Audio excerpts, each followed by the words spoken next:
Junior college, IIT, JEE, NEET academy, seat guarantee programme.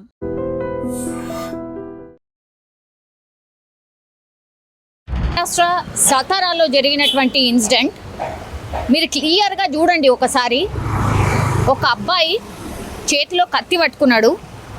ఆ అమ్మాయిని చూడండి, స్కూల్ యూనిఫామ్ చేసుకొని ఉంది. అంటే రోజులాగానే స్కూల్కి పోయింది అంతే.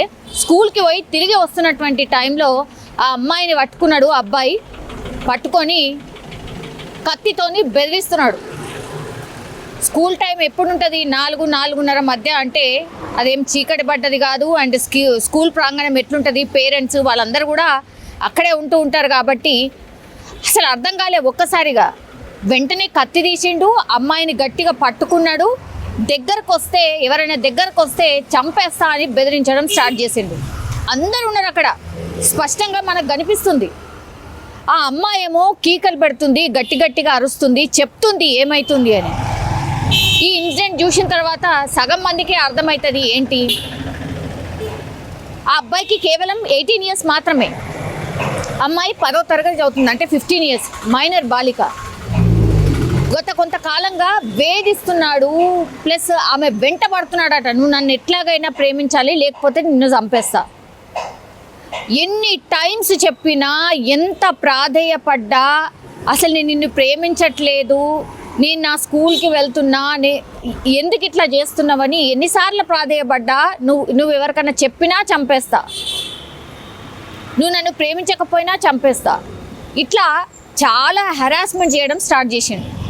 ఇక ఏకంగా ఏమైంది, లాస్ట్కి వస్తే ఆ స్కూల్ వదిలేస్తారు కదా, స్కూల్ వదిలిన వెంటనే చూసిండు ఎట్లా అయినా ఈరోజు మాత్రం ఈమెని ఏదో ఒకటి బెదిరించడమో చంపేయడమో ఏదో చేయాలి అని ఫిక్స్ అయ్యిండు. అంతే, ఆ అమ్మాయి స్కూల్కి వెళ్ళి బయటకు రాగానే చేతు పట్టుకొని లాగేసి కత్తి తీసిండు. ఆ అమ్మాయి, నువ్వు నన్ను ప్రేమిస్తావా లేకపోతే నిన్ను చంపేయాలా, ఇదే. ఆ దగ్గర ఉన్నోళ్ళు, పక్కన ఉన్నోళ్ళు, అక్కడ స్కూల్ ప్రాంగణం కాబట్టి చాలామంది ఉన్నారు అక్కడ. వాళ్ళందరూ కూడా చెప్పే ప్రయత్నం చేస్తున్నారు, అట్లా కాదు బాబు ఏంటిది అని. ఆ అమ్మాయి కూడా చెప్తోంది, నేను ఈ అబ్బాయిని ప్రేమించట్లేదు, నా వెంట పడుతున్నాడు, ఎన్నిసార్లు చెప్పినా వినట్లేదు అని ఆ అమ్మాయి చెప్తోంది. గట్టిగా భయంతో అరుస్తోంది, ఒకవైపు చెప్తోంది. అక్కడ దగ్గరలో చుట్టుపక్కల ఉన్న వాళ్ళందరూ కనిపిస్తున్నారు, కానీ ఇట్లా పక్కనే కదా, ఒక్కసారి చాకుతోని గొంతు కోసినా, కడుపులో పొడిచినా అంతే కదా. జస్ట్ ఇట్లా పక్కనే ఉన్నారు. ప్రాణం ఎక్కడ పోతుందో అన్న భయం, అసలు ఆమెతో ఏం జరుగుతుందో చెప్పే ప్రయత్నం. ఆ చుట్టుపక్కల వాళ్ళు ఉన్నోళ్ళందరూ కూడా స్పష్టంగా ఆ అబ్బాయిని చూస్తే కూడా అర్థమవుతుంది, ఆయనకు కూడా పెద్ద ఏజ్ లేదు, చాలా తక్కువ ఏజే అని. ఈమెనైతే 10వ తరగతి స్టూడెంట్. అక్కడ వచ్చినటువంటి పేరెంట్స్ అందరూ కూడా ఇంకా దగ్గరికి వెళ్ళే ప్రయత్నం స్టార్ట్ చేసిండ్రు. ఇక ఎంతకీ చెప్పడే వినట్లేదు అని. ఒక లేడీ మనం చూడొచ్చు, ఏ అమ్మాయి వాళ్ళ పేరెంటో ఎవరు, ఈ అబ్బాయి వాళ్ళ పేరెంటో, ఆ స్కూల్ ప్రాంగణం కాబట్టి దగ్గరికి వెళ్ళడానికి ట్రై చేస్తుంటే కూడా ఇంకా గట్టిగా అరుస్తున్నాడు, బెదిరిస్తున్నాడు. ఇక్కడ మాటలలో పెట్టిన తర్వాత వెనక నుంచి ఇదంతా సీన్ జరగబట్టి చాలాసేపు అయింది కాబట్టి వెనక నుంచి గోడ దూకి ఒక పర్సన్ వెనకాల నుంచి వచ్చి వెంటనే ఆ అబ్బాయిని గట్టిగా పట్టుకున్నాడు. ఏంది అసలు ఇంత ఘోరంగా, ఎవరి ప్రభావం, దేని ప్రభావం మీద అంతా అంటే అర్థం చేసుకోవచ్చు. మనకు తెలుసు, సోషల్ మీడియాలో ఏం జరుగుతుందో మనకు తెలుసు, టీవీ చూస్తే ఏం జరుగుతుందో మనకు తెలుసు, ఎట్లాంటి కంటెంట్ వస్తుందో తెలుసు. ఇవన్నీ చూసే ఇగో ఇట్లాంటి వాళ్ళు తయారవుతున్నారు అని చాలామంది ఎక్స్పర్ట్స్ కూడా చాలా టైమ్స్ మాట్లాడుతున్నారు. 10వ తరగతి పాపం ఆమె స్కూల్కి వెళ్తుంది, అట్లాంటిది కేవలం అంటే కాలేజ్ వెళ్తున్నాడేమో పిల్లాడు, అంతే 18 ఇయర్స్.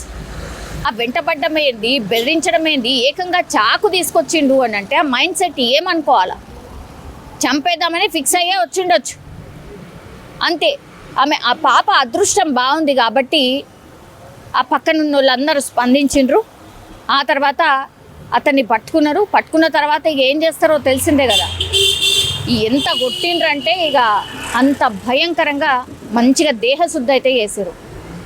సరే, బాడీకి అయితే మీరు కొట్టి ఇంకేదో అక్కడ జరిగిన ఇన్సిడెంట్ని బట్టి మీరు రెస్పాండ్ అయినరు, కొట్టిండ్రు. కానీ లోపల ఆ పిల్లగాడి లోపల అది అట్లాగే ఉండిపోయింది. నన్ను ప్రేమించలేదు కాబట్టి నేను చంపేయాలి. అది ఎట్లా పోవాలి మరి? ఎవరు దానికి బాధ్యులు ఎవరు? ఇప్పుడు 18 years బాబు అని అంటే ఆయనకు కూడా పేరెంట్స్ ఉంటారు. ఇప్పుడు పేరెంట్స్ వచ్చి ఉంటారు, కౌన్సిలింగ్ అవుతుంది, ఇదంతా అవుతుంది. అమ్మాయి మాత్రం భయంతోనే బతకాలి కదా. ఎప్పుడు ఏమవుతుందో ఇంకేమవుతుందో అని భయంతోనే బతుకుతుంది. అండ్ ఆమెకు ఉన్నటువంటి ఎక్స్పీరియన్స్, ఆమెకు జరిగినటువంటి ఎక్స్పీరియన్స్ కూడా ఏం చెప్తుంది, లైఫ్ లాంగ్ అది ఒక రకంగా గుర్తుండిపోతుంది. పాపం ఆ స్టడీస్ మీద కాన్సన్ట్రేట్ చేయగలుగుతుందా? ఆ పాప మీద ఎంత ప్రభావం పడుతుంది, ఆ పేరెంట్స్ మీద ఎంత ప్రభావం పడుతుంది? సో సొసైటీలో ఇట్లాంటి ఇన్సిడెంట్స్ జరిగినప్పుడు చాలామంది పేరెంట్స్, ఈ టీనేజ్కి సంబంధించిన పిల్లలు ఉన్నటువంటి పేరెంట్స్ అయితే చాలా మటుకి భయపడిపోతున్నారు.